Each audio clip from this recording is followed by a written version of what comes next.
தமிழக முதல்வரின் வெளிநாட்டு பயணம் ஆரம்பிச்சதுலேருந்து இப்போ வரைக்கும் எந்த தகவல் அது குறித்து வந்தாலும் எதிர்மறையான விமர்சனங்கள் பல வந்துட்டே தான் இருக்கு. எனக்கு ரொம்ப மகிழ்ச்சியாக இருக்கு. எதனால? நான் இன்று செய்தி பார்த்த உடனே இன்று புதிதாய் பிறந்தேன் என்கிற குறிப்பு காளான் தந்தை பெரியார் உலகமயமாகி வருகிறார். தமிழுக்கான இருக்கை அங்க இல்ல. இப்போ 2023 அது நிறுத்தி வைக்கப்பட்டுச்சு அப்படின்னு சொல்றாங்களே சார். அது எனக்கு தெரியல. ஹார்வர்டு பல்கலைக்கழகத்தில் தமிழுக்கான இருக்கை வந்து விட்டது. இல்ல, புது முதலீடு தான் இது. ஏற்கனவே முதலீடு ஒரு 3 நிறுவனங்களுடைய பட்டியல் கொடுத்திருக்காங்க. அது மட்டும் இல்ல நான் என்ன சொல்றேன், தமிழ்நாடு முதலீடுகளை ஈர்க்கிற மாநிலத்தில் முதல் இடத்தில் இருந்தது குஜராத். குஜராத் நாடாளும் பிரதமருடைய சொந்த மாநிலம்.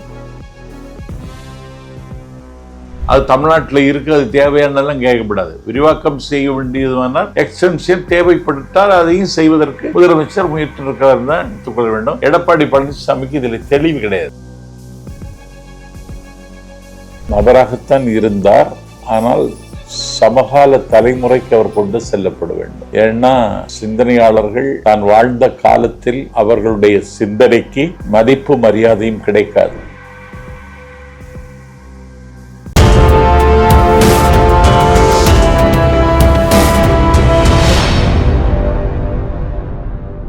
தமிழ் நேயர்களுக்கு வணக்கம். இன்றைக்கு நம்ம கூட தமிழகத்தின் மூத்த அரசியல்வாதி திரு நாஞ்சில் சம்பத் சார் அவர்கள் தான் இணைஞ்சிருக்காங்க. வணக்கம் சார்.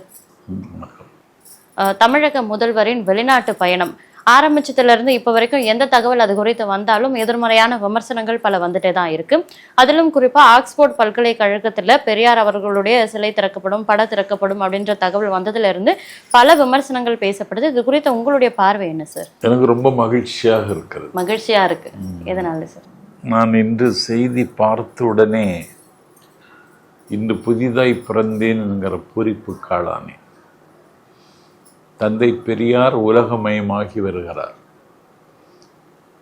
அவரை உலகமயமாக்குகிற வேலையை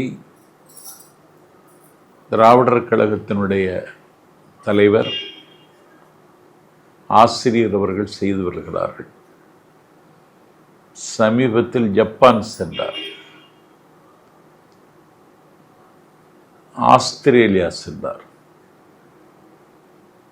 பெரியாரை நேசிக்கிறவர்களை எல்லாம் அங்கே கண்டு அளவளாவி அவர்களுக்கு மத்தியில் ஆசிரியரும் திராவிடர் கழகத்தின் பிரச்சார செயலாளர் சகோதரி சேலம் அருள்மொழியும் உரையாற்றி இன்றைக்கு ஜப்பானிலும் ஆஸ்திரேலியாவிலும் பெரியாருக்கு ஒரு நாற்காலியை போட்டுவிட்டு வந்திருக்கிறார்கள். சர்வதேச பல்கலைக்கழகங்கள் பெரியாருக்கு ஒரு இருக்கை இன்றைக்கு அமைக்கப்படுவதற்கு வாய்ப்புகள் உள்ளன. அந்த பணியும் நடைபெற்று வருகிறது. இந்த நிலையில் தமிழ்நாட்டின் முதல்வர் அண்ணன் ஸ்டாலின் சூரியனை அஸ்தமிக்காத பிரிட்டிஷ் சாம்ராஜ்யத்தின் தலைநகரில் லண்டனில் உலக புகழ்பெற்ற ஆக்ஸ்போர்டு பல்கலைக்கழகத்தில் இன்றைக்கு பெரியார் படத்தை திறந்து வைத்திருக்கிறார். உலகமயமாகி வருகிற பெரியார் லண்டனிலும் கால் ஊன்றிவிட்டார். இல்ல, தற்போதுதான் பெரியார் உலகளாவிய தலைவராக மாறுறாரு சார். இதற்கு முன்பே அவர் உலகம் முழுக்க தெரியக்கூடிய ஒரு நபராக தானே இருக்கார். நபராகத்தான் இருந்தார், ஆனால் சமகால தலைமுறைக்கு அவர் கொண்டு செல்லப்பட வேண்டும். ஏன்னா சிந்தனையாளர்கள் தான் வாழ்ந்த காலத்தில் அவர்களுடைய சிந்தனைக்கு மதிப்பு மரியாதையும் கிடைக்காது. ஆபத்துகளும் அறைகூறுகளையும் அவர்கள் எதிர்கொள்வார்கள். பெரியாருக்கும் ஆபத்தும் அறைகூறுகளும் இருந்தன. சாக்ரட்டிஸை நஞ்சு கொடுத்து கொண்டது கிரேக்கம். கோபர்னிக்கஸ் கொல்லப்பட்டார். கலீலியோ இருட்டறையில் தள்ளப்பட்டார். ஆனால் எனக்கு தெரிந்து உலகத்தில் ஒரு சிந்தனையாளன் தான் சொன்னது நடைமுறைக்கு வருவதை கண்ணார கண்டு கண்மூடிய ஒரே தலைவர் தந்தை பெரியார். அவருடைய படம் ஆக்ஸ்போர்டு பல்கலைக்கழகத்தில் திறந்து வைத்ததன் மூலம் அண்ணன் ஸ்டாலின் அவர்களினுடைய சாதனை சரித்திரத்தில் இது ஒரு மைல்கல் என்று நான் கருதி மகிழ்ச்சி அடைகிறேன். இல்லை, இது நிரந்தரமான ஒரு விஷயம் கிடையாது. அங்க வந்து ஒரு ஹால் இருக்கு, அந்த ஹாலை யார் வேணா வந்து வாடகைக்கு எடுத்து அவங்களுடைய விழாக்களை நடத்திக்கலாம் அப்படின்ற ஒரு விஷயம் இருக்கு. அதன் மூலமா அவர் விழாவை நடத்தும் பொழுது அந்த படத்தை திறந்து வைத்திருக்காரு. இதற்கப்புறம் நிரந்தரமா ஆக்ஸ்போர்ட் பல்கலைக்கழகத்துல அந்த படம் இருக்காதுன்னு சொல்லப்படுது சார். இல்லை, அதற்கான முயற்சிகளை தொடர்ந்து மேற்கொள்ள வேண்டும். ஆக்ஸ்போர்ட் பல்கலைக்கழகத்திலே பெரியாருக்கு ஒரு சேர், ஒரு நாற்காலி போடுவதற்கான முயற்சியை அண்ணன் ஸ்டாலின் அவர்கள் எடுப்பார்கள். அந்த முயற்சியில் அவர் வெற்றி பெறுவார். தமிழுக்கு இருக்கை அமைத்த பெருமை அப்படின்னு சொல்லிட்டு எல்லாரும் பேசிட்டு இருக்க நேரத்துல 2023 ஆக்ஸ்போர்ட் பல்கலைக்கழகத்துல தமிழுக்கான இருக்கை வந்து வாபஸ் பெறப்பட்டுச்சு அப்படின்னு சொல்றாங்க. தமிழுக்கான இருக்கை அங்க இல்ல, இப்போ 2023 அது நிறுத்தி வைக்கப்பட்டுச்சு அப்படின்னு சொல்றாங்களே சார். அது எனக்கு தெரியல. ஹார்வர்டு பல்கலைக்கழகத்தில் தமிழுக்கான இருக்கை வந்து விட்டது. உலகத்தில் பல பல்கலைக்கழகங்களில் தமிழுக்கு இருக்கை வருவதற்கு தமிழ்நாடு அரசு அண்ணன் ஸ்டாலின் நிதி உதவி செய்கிறது. அந்த வகையில் ஆக்ஸ்போர்டு பல்கலைக்கழகத்தில் அதை கொண்டு வருவதற்கான முயற்சியை லண்டன் போய் வந்ததற்கு பிறகு, பெரியார் படத்தை திறந்து வைத்ததற்கு பிறகு அந்த எண்ணத்திற்கு அண்ணன் ஸ்டாலின் வருவதற்கு வாய்ப்பு இருக்கிறது. இப்போ பல தலைவர்களும் பல்வேறு விமர்சனங்களை எழுப்பிட்டு இருக்காங்க இவருடைய வெளிநாட்டு பயணம் குறித்து. அந்த வகையில தமிழகத்தின் பிரதான எதிர்க்கட்சியா இருக்கக்கூடிய அதிமுக பொதுச் செயலாளர் எடப்பாடி அவர்கள் என்ன சொல்றாங்கன்னா, தான் கொள்ளையடித்த பணத்தை முதலீடு செய்வதற்காக வெளிநாட்டுக்கு போயிருக்காரு அப்படின்ற ஒரு விமர்சனத்தை, கடுமையான விமர்சனங்களை முன்வைக்கிறாரு. இது குறித்து உங்களுடைய பார்வை என்ன சார்? தினசரி முதலமைச்சர் எங்கே செல்கிறார், யாரை சந்திக்கிறார்? நேற்றைய ரோல்ஸ் ராய்ஸ் காரினுடைய நிர்வாகியை சந்தித்திருக்கிறார். யாரை சந்திக்கிறார்? முதலீடுகளை ஈர்ப்பதற்கான முயற்சிகளை தொடர்வதற்கு அவர் யாரையெல்லாம் எங்கெங்கே எப்போது சந்திக்கிறார்? ஏன்னா தமிழ்நாடு அரசாங்கத்தினுடைய கூடுதல் தலைமை செயலாளர் உமாநாத் உடன் போயிருக்கிறார்.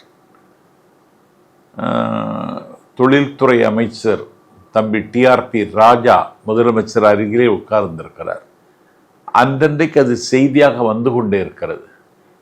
எடப்பாடி பழனிசாமி முதலமைச்சர் வந்து வெளிநாடு போனார். அவர் பேண்ட் போடுவதற்காகவே வெளிநாட்டுக்கு போனார். ஆனால் இது அப்படி இல்லை. முதலீட்டை ஈர்ப்பதற்கு லட்சக்கணக்கான ரூபாய்களை பெற்று தமிழ்நாட்டில் ஒரு தொழில் வளம், ஒரு இண்டஸ்ட்ரியல் ரெவல்யூஷன் நடைபெறுவதற்கான வாய்ப்பை உருவாக்கி அதில் முதலீடு செய்யப்பட்ட தொகை, அதனால் கிடைக்கிற பலன், அதில் வேலை பார்க்கக்கூடியவர்கள் எத்தனை பேர் என்பது பட்டியலெல்லாம் இன்னைக்கு வந்திருக்கிறது. இதையெல்லாம் படிக்கிறதும் பார்ப்பதற்கும் எடப்பாடி பழனிசாமிக்கு நேரம் இல்லை என்பதில்லை, நினைப்பில்லை.